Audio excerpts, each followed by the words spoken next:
So hello and welcome to another Assetto Corsa video. Today we're looking at the Maserati Levante that has been released recently, in Assetto Corsa.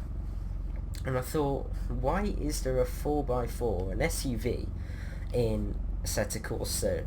So in this episode we're going to have a look at what it's like to drive in this game, and does it really fit in a racing game?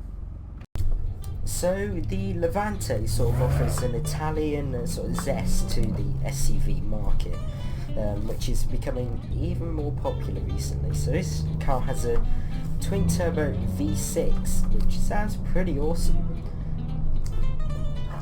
That boasts around 424 brake horsepower, and it's got all the modern technology. And from the inside, I don't know about you, but I feel like the wheel looks like a Tesla wheel, and the rest of the dash feels a bit like a Porsche, especially with the clock in there above the display there. But if you just have another listen to it,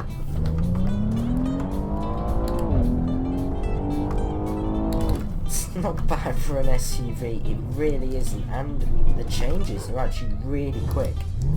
Not too sure if this has a double clutch, but it's a 8-speed automatic.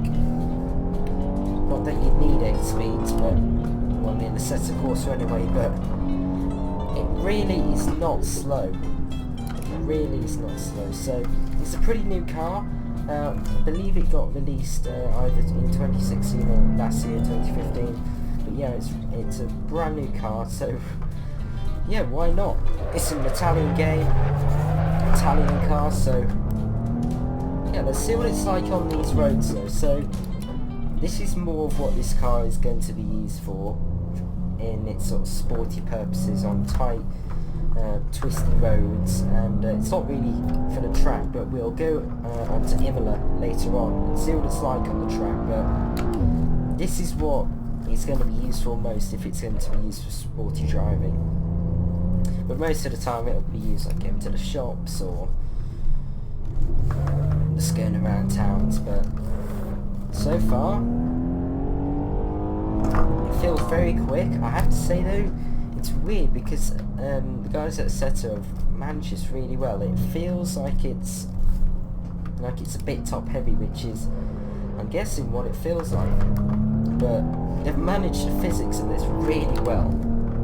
It feels a really well done model. If you have a look in the interior, there's tons of carbon, there's carbon on the wheel, but it's all super detailed. And Seta have done really well to implement this in the game, and it is a free car from the recent update, so that's always a nice thing. But changes down and squats down and goes, this thing really is really nice to drive, but it is a bit twitchy. You gotta when you're driving it, you gotta be on it, but it's really easy to catch, really easy to control, really. So I'm liking it so far.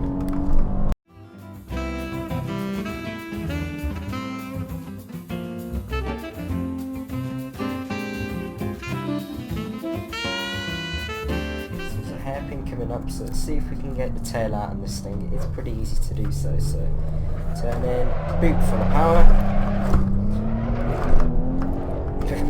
Not the best there, but really is easy to get the tail out on this thing. Let's change down into first. There we go. Nice. Super easy to control, as I said. I'm really enjoying this car. One of the main things about this car that I like though is the sound. It doesn't really sound like an SUV. I love the sound that V6s make. It's one of my favourite sort of engine sounds, and even though it's got twin turbos, it sounds so smooth. I just love the sound of V6s. It sounds really good. It is a bit quiet, but this cabin is really insulated. So, but when you come outside,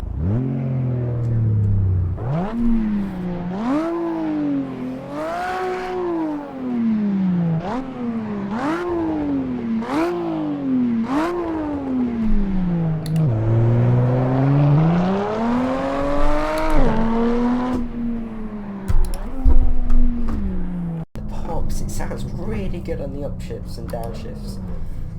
Really nice. So the thing that I'm not sure about this thing is the styling at the front. At the rear I think it looks okay, but the lights do add to it, but I'm really not too sure about the front. I think if you remove the fog lights and remove them and put them in the grille, I think it'll look a lot better, but at the rear I think it looks okay. But at the front, yeah, I'm not too sure. What I do think it looks like though is the new Jaguar F-Pace from the front and back. Just in a bit of an Italian styling, but I'm not too sure if I like that.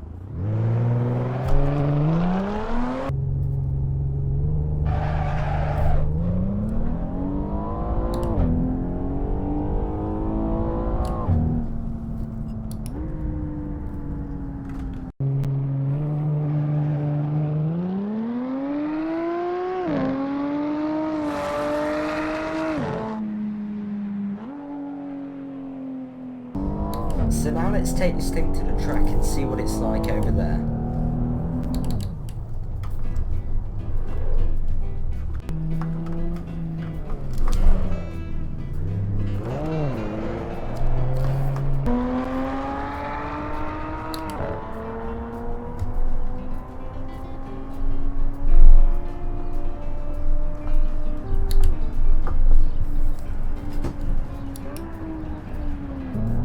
So here we are on the track, so let's see what this thing can do. Again, it sounds awesome. I've also gone through a different exterior colour as well as an interior colour, so it's more of the lighter colour and then it's the white outside. I think it does look really good in white.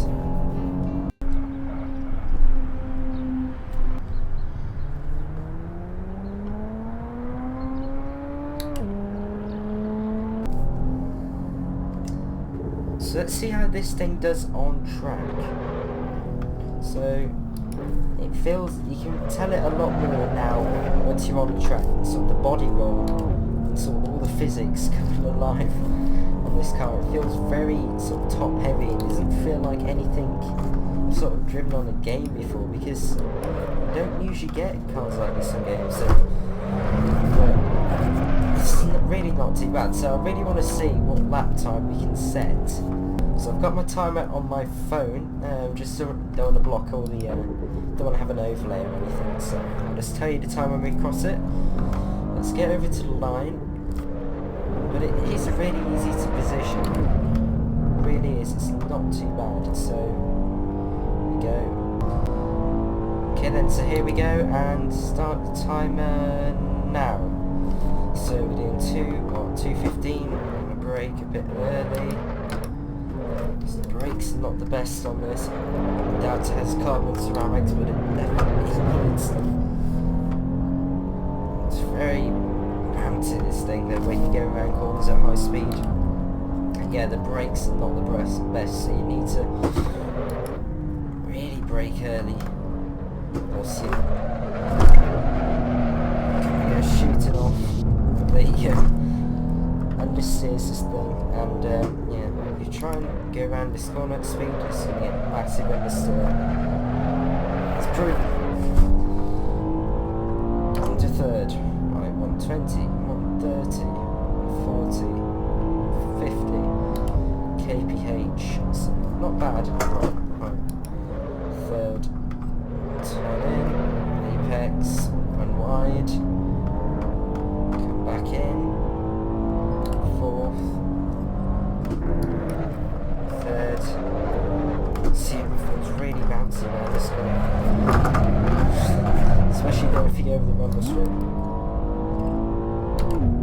Third, again, so we're coming up 1 minute 20, not too sure how that is compared to other lap times, but it's not too slow this thing. Back into third.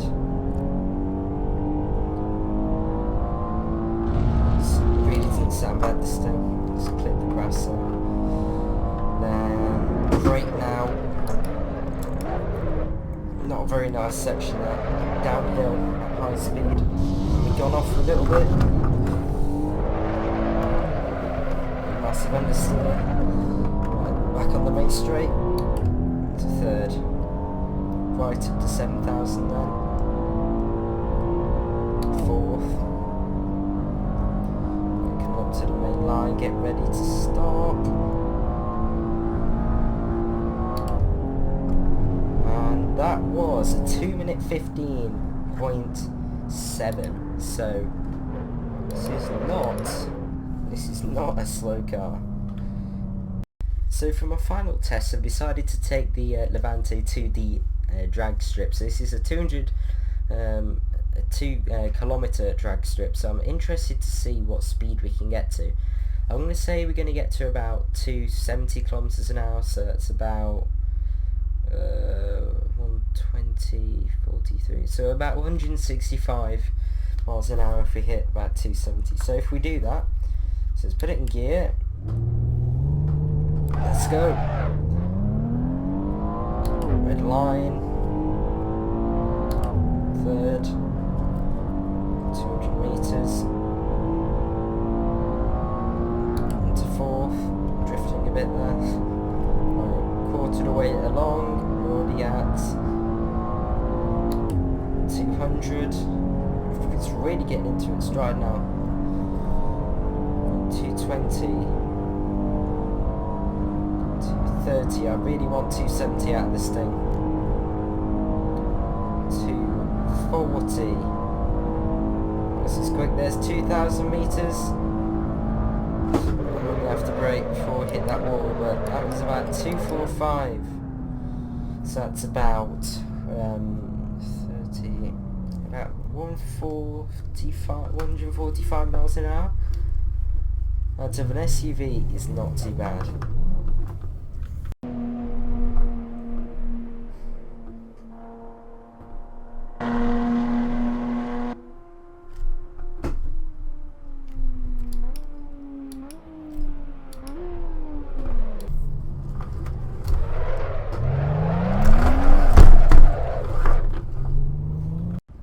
So overall, I think this the Maserati Levante is a great addition to Assetto Corsa. It's a free sort of car, free from the update, and I think it's really cool because not many games put these SUVs in the game. So it's really cool to have a go at them, see what they're like on the track, what they're like to drive, and it's just different. So I think it's really cool seeing this, and I've actually enjoyed driving it. It's a really quick SUV actually. It doesn't, when you're cornering, it feels a bit top heavy, but not too bad, and I really do like this thing. So if you enjoyed this video, please hit that like and why not subscribe for a lot more content like this. So thank you for watching, and goodbye.